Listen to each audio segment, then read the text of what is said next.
This is VOA Africa.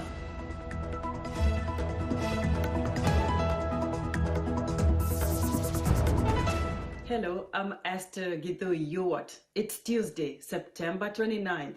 This is Africa 54. Due to the global outbreak of COVID-19, Voice of America is taking every necessary precaution to safeguard its employees. So our broadcast will look a little different today and in the near future as we, out of an abundance of caution, reduce our staffing at VOA headquarters here in Washington. We're working to help keep you informed about what's going on, and we appreciate you staying with us on Africa 54. Residents of a Mombasa slum won a landmark payout in July over a pollution by a lead smelter that poisoned locals.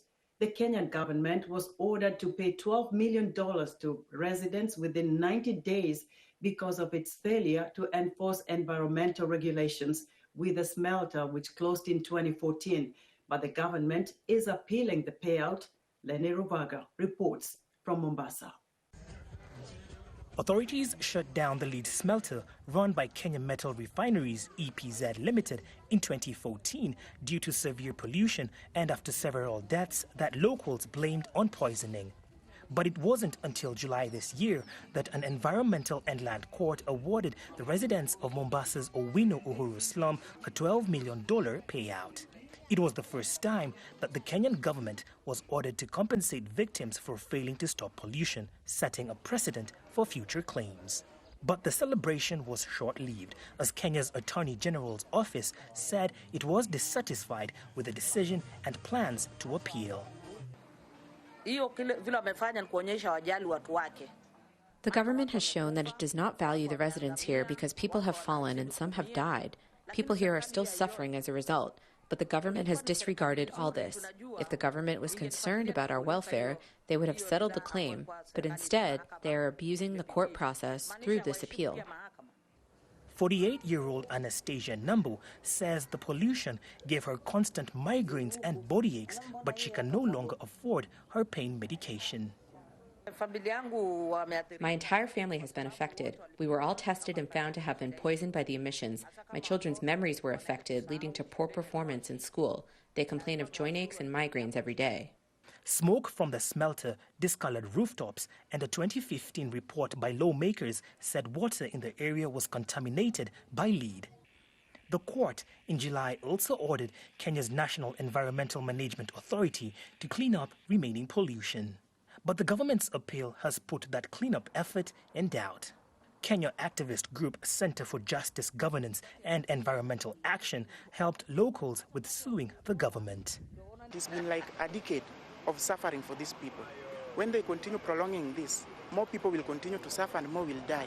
It also means that there is no closure for the families that lost their loved ones, and also there's no health and continuity of safe, sustainable life in this community is at risk. Kenya's Attorney General's office declined to comment on the appeal, and requests for comment from the National Environmental Management Authority went unanswered. Meanwhile, residents like Nambo and her family are left waiting and hoping that the court's ruling is upheld. Lenny Ruvaga for VOA News, Mombasa, Kenya. The removal of crippling economic sanctions against Mali by ECOWAS is likely to come later rather than sooner, even after the appointment of Moctar Ouane as Mali's new prime minister. ECOWAS imposed sanctions on Mali shortly after last month's coup that ousted President Ibrahim Boubacar Keita. The group initially said they would lift sanctions after civilian leaders were appointed during the transition period. But the French news press is reporting a sticking point with West African leaders may be junta leader Colonel Assimi Goita's appointment as the transitional vice president. Goita was among the junta leaders involved in the coup. ECOWAS envoy Goodluck Jonathan says the military leaders have yet to satisfy their demand that a civilian be named as vice president. ECOWAS is expected to make a decision on their next step after Jonathan submits a formal report to the leader of ECOWAS, which will be reviewed by the member countries. Paris is one of the world's top tourist destinations. The city is home to many people of African descent who have helped shape important parts of Parisian culture, but not everyone gets to see that. VOA's Heidi Adams-Fitzpatrick traveled to the French capital earlier this year, where she joined a tour group that explored this hidden history. These Parisian women are about to see a unique part of their own city, Black Paris. Hello everybody, good morning and welcome to Julia Brown is the tour guide. Brown has studied the stories of African Americans who came here to escape racism at home. She maps out a walking tour back in time to Paris's famous Rive Gauche, or Left Bank, where renowned American artists and intellectuals settled in the 20th century. Among them, novelist Richard Wright and entertainer Josephine Baker, the only two African Americans memorialized in Paris. We have history here. There are roots here for us where we don't have roots elsewhere. It means that people that are thinking that Africa is the only place that they can link back to, no, there's a stop here, because this is a place where other diaspora members came together, and it was an ideal place. So we're in an ideal spot to rediscover and to learn about our history here. Josephine Baker took Paris by storm in the 1920s, breaking into show business with her performance in the musical show La Revue Nègre. At the time, she had become the biggest black female star in the world. Outside the restaurant Baker once owned, Brown tells us the singer's fame also sparked deep cultural questions. This is the show poster. You know that they've got in their mind black minstrels, right? So when Josephine Baker is part of this show, she represents the epitome of what the French think is black beauty at the time. She redefines what is black beauty. But it's a question she asks herself, what does it mean to be black? Baker's story resonates with tour participant Ursuline Kersen, who moved here from the US and performs where Baker once did.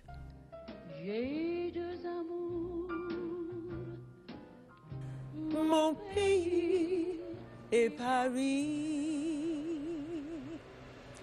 pars-tu mon cœur est ravi.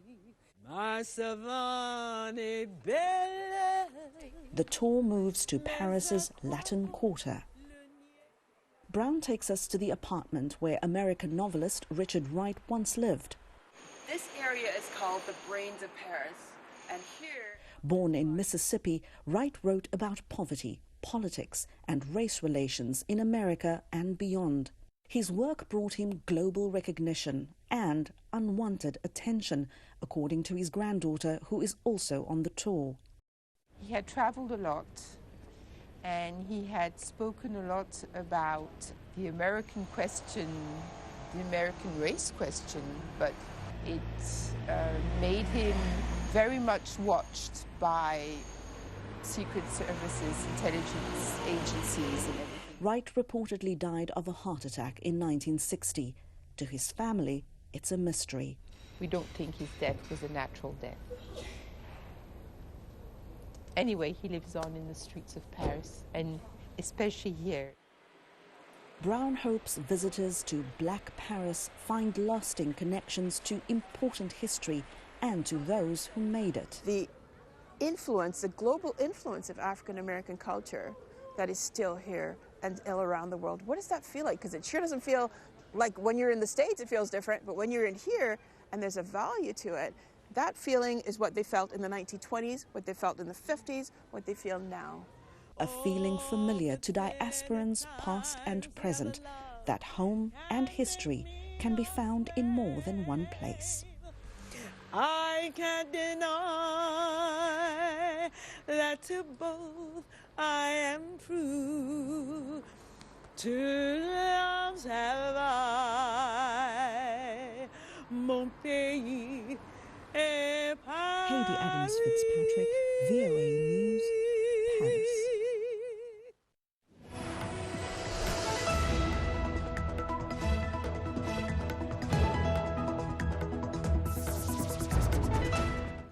In our health report, Down syndrome, also known as trisomy 21, is a genetic disorder caused by the presence of all or part of a third copy of chromosome 21.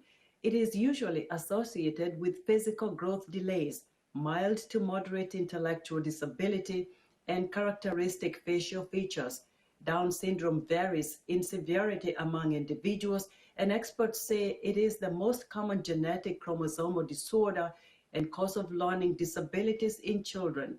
Africa 54 health correspondent Lino Mudu spoke with Michelle C. Witten, co-founder and executive director of the Global Down Syndrome Foundation. She elaborates on what Down syndrome is and what can be done to improve their quality of life. Down syndrome is a chromosomal condition where a person is born with 3 copies of chromosome 21 instead of 2. And because of that, there are certain character traits that people with Down syndrome have, but it's like typical people, there's a big spectrum of ability, there's a big spectrum of character traits, and generally you're going to be more like your family and your genetics of your family than another person with Down syndrome. The triplication of chromosome 21 is not well understood. So why that happens, we're not completely sure, except that we know like in 1 or 2% of people, it is hereditary where one of the parents accidentally passes on that extra chromosome that might be sticking off of their own chromosome. And then for the majority, like 98%, 97%, something happens, during cell division that's not accurate, and the child is born with 3 copies instead of 2. When someone has Down syndrome, when a child has Down syndrome, what are the early signs? In terms of the physical character traits, there are some characteristics like being shorter in stature, right? Having a smaller bridge, a flatter nose, having almond-shaped eyes. There is something about the character traits that can be identified as Down syndrome, but within that, you have all sorts of sizes and shapes and also abilities. What are some of the early interventions that have proven effective or helpful? Well, I think first and foremost, having them in their home, going to a school that typical people go to, and having that opportunity is number one, right? What we find in countries or even towns or cities that don't do that, we find that the people with Down syndrome and frankly the typical people don't learn as well or do as well. The other thing is that having access to good medical care will make a huge difference. And one big thing, the average lifespan was 27 years old in the 1980s. Today it's 60. In part, it's because access to medical care and also heart surgeries. What are some of the common challenges that they face? So there's a huge spectrum of ability, just like in the typical population. And I think discrimination and low expectations is the biggest enemy for people with Down syndrome and progress. The second biggest enemy is really the health. A lot of what the health issues are in the typical population. We know how to treat it. So if up to 70% of people have sleep apnea that have Down syndrome, and they're not breathing at night, right, and they're not sleeping and they're oxygen deprived, how are they going to do in school? How is their health going to be? What is their attention span? So a lot of times dealing with the medical issue unlocks that child or adult with Down syndrome's ability to learn. And then, of course, really then the other big obstacle that they have is the aging. There are some co-occurrence of disease. On the one hand, a lot of them will get Alzheimer's. How do we deal with that? On the other hand, it's almost impossible for a person with Down syndrome to get a solid tumor cancer. And talk to us about the Global Down Syndrome Foundation, the mission of your organization, and what sorts of intervention or program have you implemented? So we focus on research and medical care.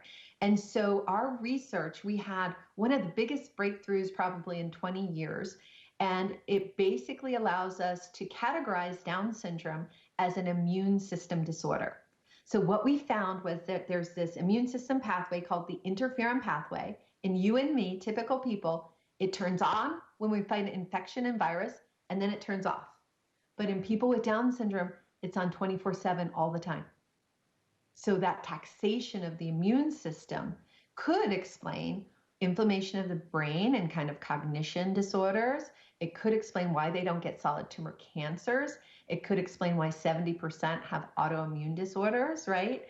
And so now the science is galvanized by this finding, and there is a lot of great things coming out of it. And we're actually doing a clinical trial, first a safety trial to try and cure autoimmune disease in people with Down syndrome. We're going to publish the first ever medical care guidelines for adults with Down syndrome.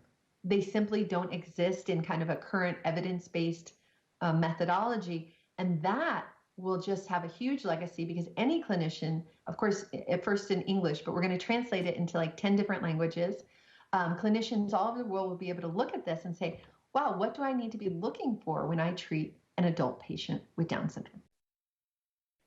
That was Africa 54 health correspondent Lino Mudu speaking with Michelle C. Whitten, co-founder and executive director of the Global Down Syndrome Foundation.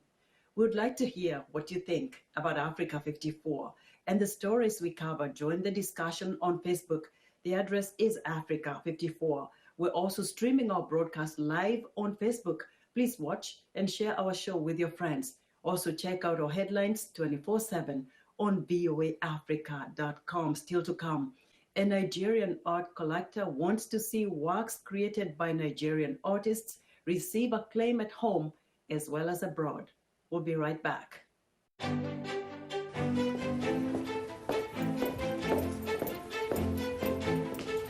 Being part of Our Voices is about more than just sitting here and talking about women's issues.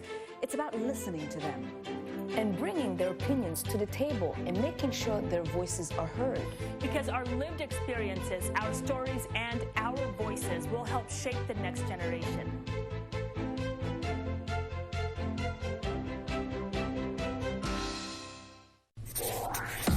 In U.S. politics, it's commonplace to hear about red states and blue states. In red states, the majority votes for Republican Party candidates. In blue states, most vote for Democrats. U.S. television networks get credit for the shades of meaning. As color TV gained popularity in the 1960s and 1970s, networks started using color-coded maps to show election night results. At first, there was no consensus on which color would represent which political party. But during coverage of the 2000 presidential election, most networks used blue for Democratic states and red for Republican. People then started using red state and blue state as political figures of speech. Purple states, also called swing states, are a blend of red and blue. They're so evenly divided, they could tip toward either party.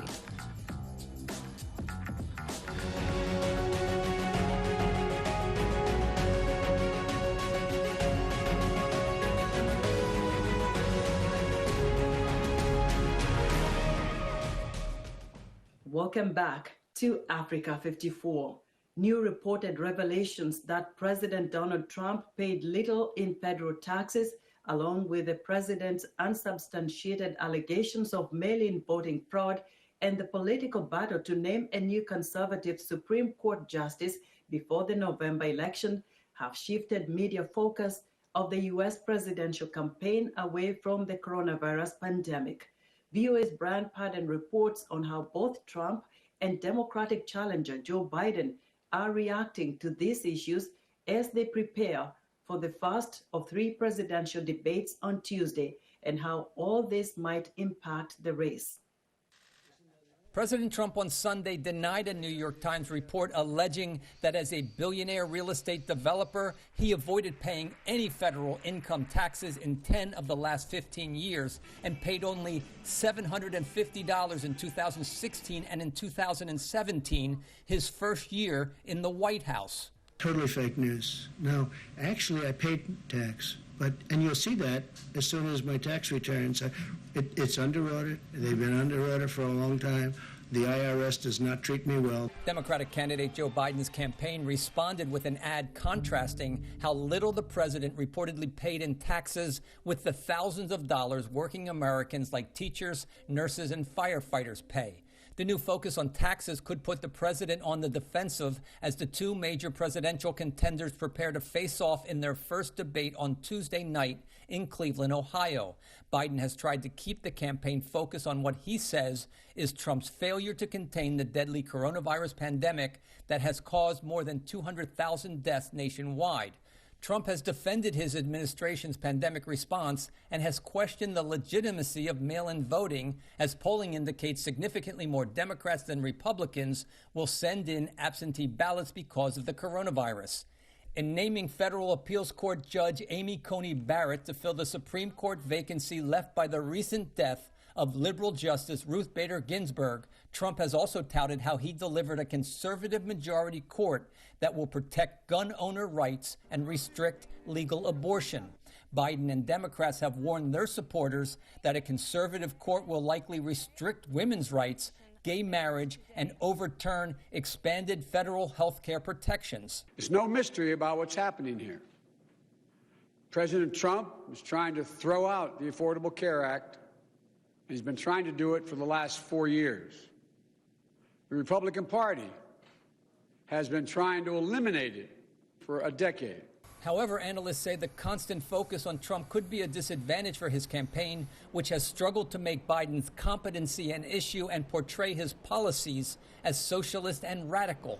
The Trump campaign has failed in making this a choice election. They have not been able to elevate the questions around Joe Biden's candidacy and potential presidency. Tuesday's debate will give both candidates a major opportunity to change the dynamics of the race, with just weeks to go before the election.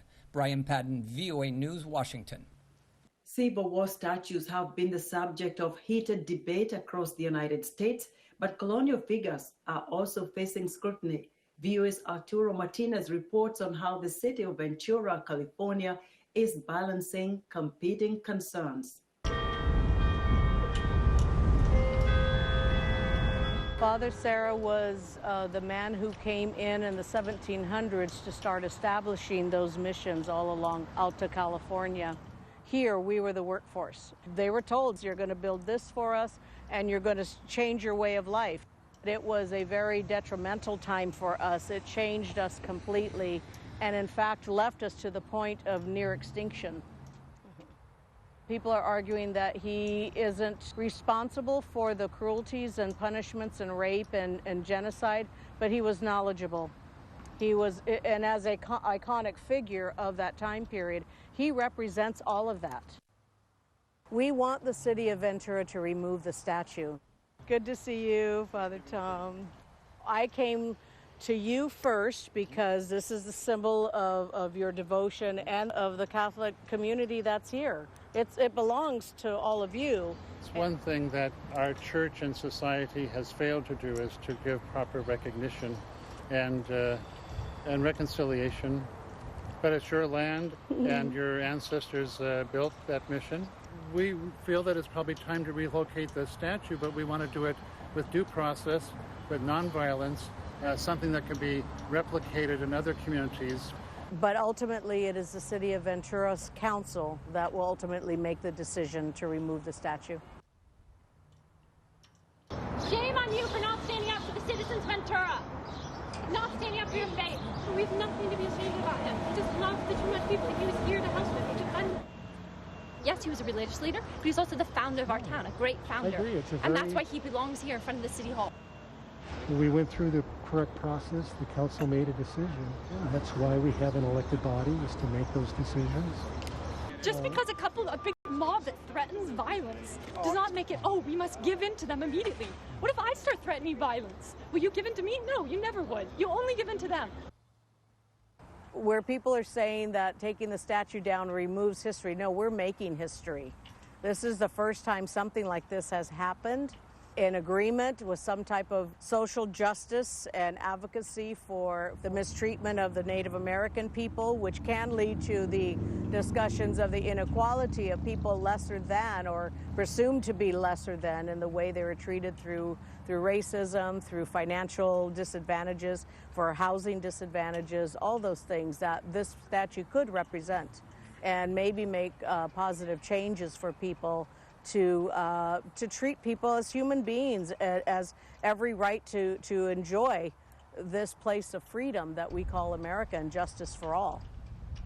Nigerian art collector Yemisi Shylon wants to see works created by Nigerian artists and the country's historical artifacts receive the same recognition at home as they are increasingly attracting overseas. Angela Okumadu reports. As Nigerian art is increasingly celebrated overseas, collector Yemisi Shylon wants to ensure works created in his country also receive domestic acclaim. His collection combines sculptures, paintings, and photographs, with the oldest work dating back to the 9th century. I started collecting out of interest, and it grew to become a passion, and then it grew to become an obsession. And then it has grown to become a glorious obsession. Glorious in the sense that it has become something that has given me life, giving me happiness. After amassing 7,000 artworks in his personal collection over 4 decades, the 68-year-old lawyer last year donated 1,000 pieces to a museum in Lagos. Lockdown meant the public were unable to see the pieces for some months. But now they are back on display against the backdrop of the Black Lives Matter movement, which has sparked a debate about the role of colonialism in the ownership of African art. Let us promote the richness and the beauty of our culture. And I use my art collection as a means of propagating our past, our present, and the ability to look into the past and present to help people understand the future. Experts say there's been growing interest in African artworks among global collectors, with prices at international auction houses rising by between 70% and 100% over the last decade. But some say artistic heritage is not a priority in a country where most people live on under $2 a day. And that's our show for today. Be sure to watch Africa 54 on our website at voaafrica.com. From all of us here in Washington, we thank you for watching.